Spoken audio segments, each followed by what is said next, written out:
It's a sad world we live in, where a Surron is the rarest bike you can buy. And that makes no sense. Surron is one of the most prolific e-bikes ever made. How did they become so rare? Well, Surron made the decision to no longer allow online sales of their bikes and instead only sell through authorized powersport dealerships with physical storefronts. I'm not saying you can't order a Surron online, but the odds of getting scammed or left without warranty are extremely high. That means most places in the country, you simply cannot buy this bike. I can't think of any other e-bike that you can't order online.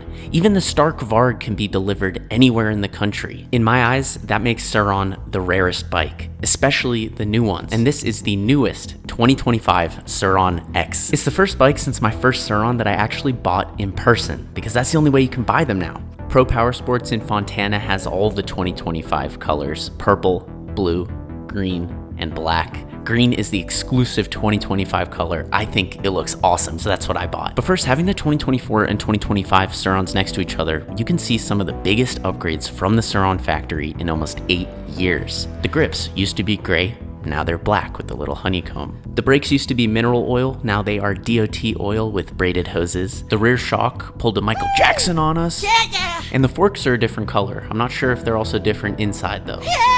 The seat looks like this now, more of a gel feel, and the rear wheel went from 19 inches to 18 inches with a more knobby rear tire. The biggest change of all is the increase in power. For the first time in 8 years, they have increased the power from 6 kilowatts to 8 kilowatts.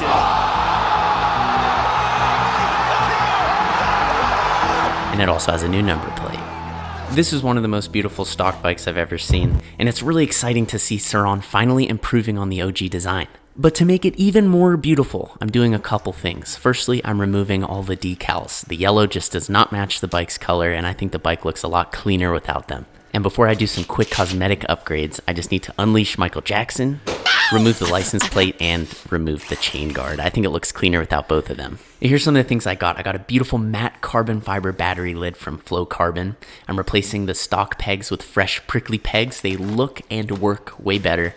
I did black with silver spikes. I also got a prickly belt cover, stunning, and it's time to throw them on. You can see the stock belt cover is plastic with yellow accents. You can paint just the yellow part, but I'm upgrading the whole thing. It looks so much better now. The piece that holds the peg is called the clevis, and since I'm installing black pegs, the clevises would look wrong without also having a glossy black finish. So I'm putting the pegs on with painted clevises, and they look fire. The stock battery cover is just kind of boring, but I do love the Surron logo, so I'm gonna keep that. I'm removing the lid, the latch, and the logo, and swapping them over to the Flow Carbon lid.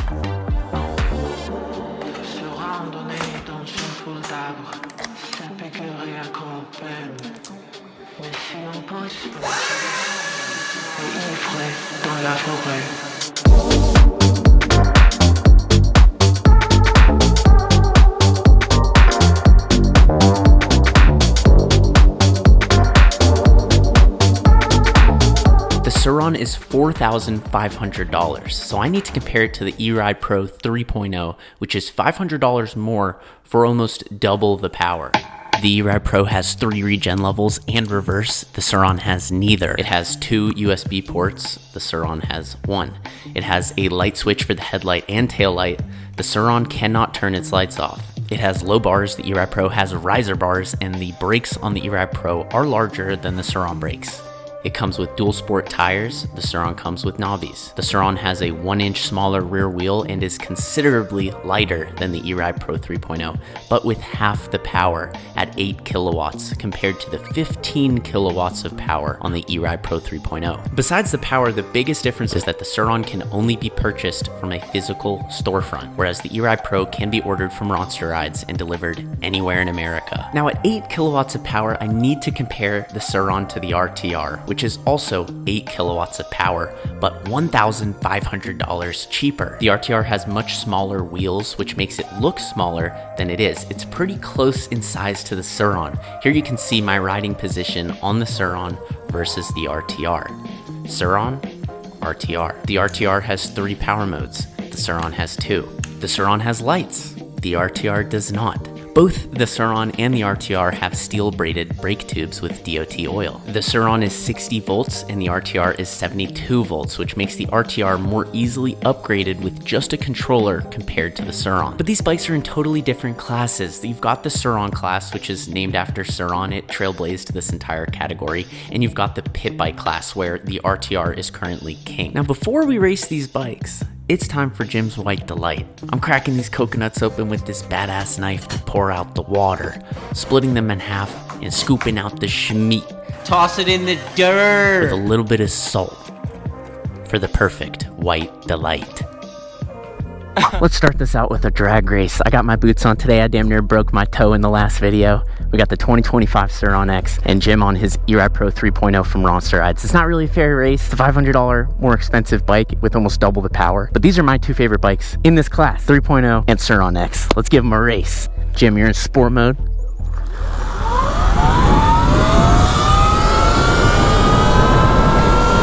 Well, there we go. That is 8 kilowatts on the Surron. Let's see top speed here. It's saying 80 kilometers an hour. Just getting dusted by the 3.0.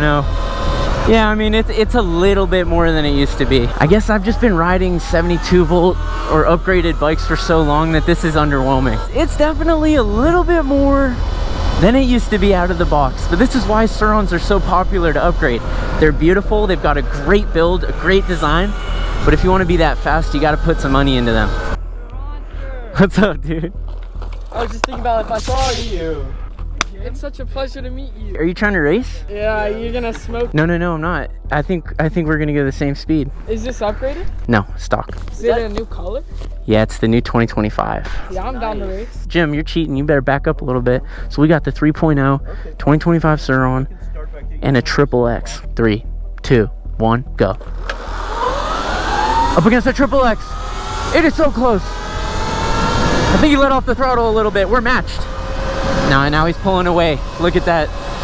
The Talaria triple X is faster than the 2025 8 kilowatt Surron X. So that's faster than the Surron. How much did this cost you? 3.1K, and it's like a year old and has like 2,000 miles on it. I'm kind of offended that you think it looks ugly, but it's okay. Don't like the color. Is that a new seat that they put on it? Yeah, it's a new seat, new forks. It's like really good. Thank you. I like the color too. He thinks he doesn't like it. Okay, so it's 50-50, to each their own. Actually, it's 2-to-1 right now. It definitely needs more power, but just like the potential of this platform is king. Taking it into the dirt. There's a dope little pit bike track up here.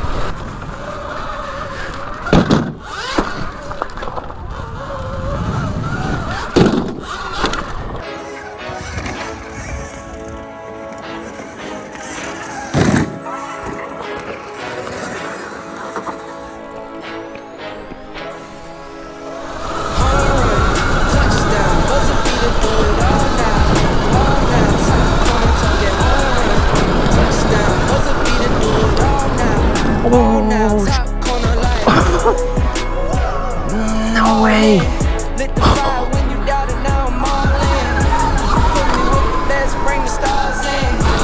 I'm gonna hit this berm.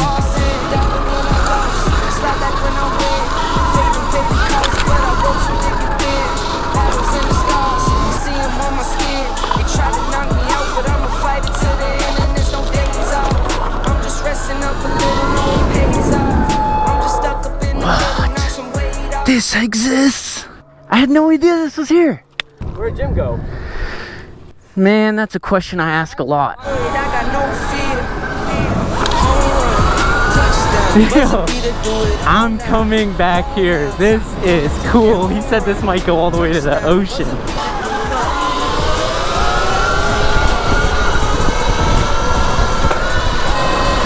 Lit the fire when you doubt it, now I'm all in. Put me with the best, bring the stars in. 75 kilometers an hour on the display. This is the name brand in the category. It's the best quality packaging. It's the most beautiful frame. When I was unboxing this, it felt like I was unboxing an Apple product. It was really nice. I'm gonna get some air on this. They invented this whole thing. This did not exist before Surron came here in 2017. And ever since then, everyone's wanted a piece of the pie. And somehow Surron's maintained its crown, I would say, in most ways, besides power at this point. 6 kilowatts was impressive in 2017 when this bike came out. It was. 8 kilowatts in 2025 is not impressive. On a bike this big, when you can get an RTR that's 8 kilowatts or a Triple X that's, I think, 8 kilowatts at least, because it's smoking this. Not smoking, but it is a little bit faster. If it's your first bike, you don't want 15 kilowatts. You can't handle 15 kilowatts. It was my first e-bike in this class, so I definitely recommend it.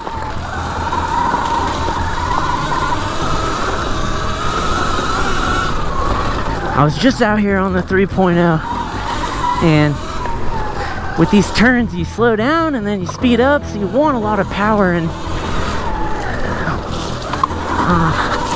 you have to full throttle this to feel like you're coming out of these turns with any power. But the suspension's very cushy, maybe too cushy. I might have to tighten it. The tires feel good. The smaller rear wheel, I can't tell you I really notice it, but it should be better. Better geometry, better grip. The last time I got a Surron was my 2024 Now What video. Before I even got the bike, I already had about $3,000 worth of upgrades for it. Because that's just kind of what you have to do with these Surrons. They're really good bikes, but they need the upgrades. And then that's why Eridepro came into the scene. And they were like, why would you buy a $4,500 bike and $3,000 of upgrades to make it feel just as good as our $5,500 bike? And at this point, I can't help but agree. If I was in the market, if I was in the market for a beginner bike and I really didn't want all that power any more than this, then this is a great bike. But if this is not your first bike, or you just know you're gonna want more, then save yourself some time and money and consider a 3.0 from Roadster Rides.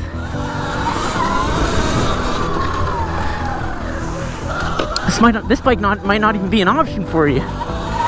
There's only like 7 dealerships in the country that have these right now. I'm sure there's more, but they're not authorized. So what happens when you have warranty issues? They're not gonna be able to get you parts. See, now more technical trails like this feels great. Very light, nimble. I know the camera's not doing this justice. This is pretty crazy riding.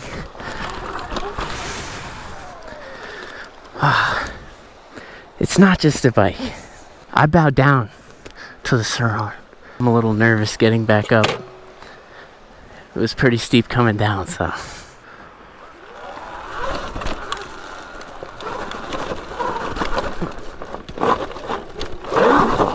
Full throttle, come on, you got it. Oh.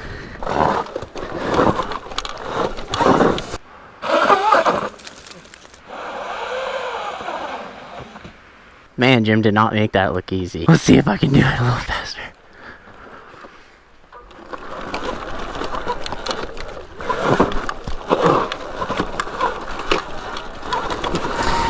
I don't know what it is. I felt way more confident on the 3.0. I don't know if it was the tires or the geometry, maybe the power.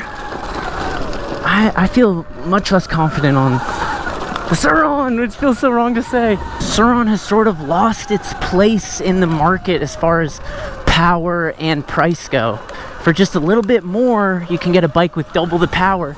And for a lot of bit less, you can get a bike with the same amount of power. So who would I recommend the Surron to? Because it's an amazing bike. I would recommend it to you if you want a slow bike, no offense, or you want a bike that you know you're going to be upgrading a bunch. In which case, it is an amazing platform to build off of. Easily my favorite platform to build off of. The geometry, the frame, it's just amazing. And there's a huge aftermarket for these bikes. Like, you can get anything you want for the Surron.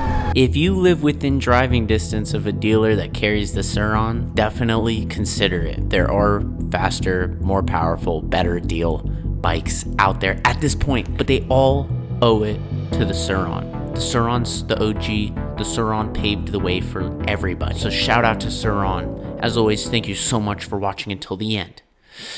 I'll stay tuned. I'm on my own. I don't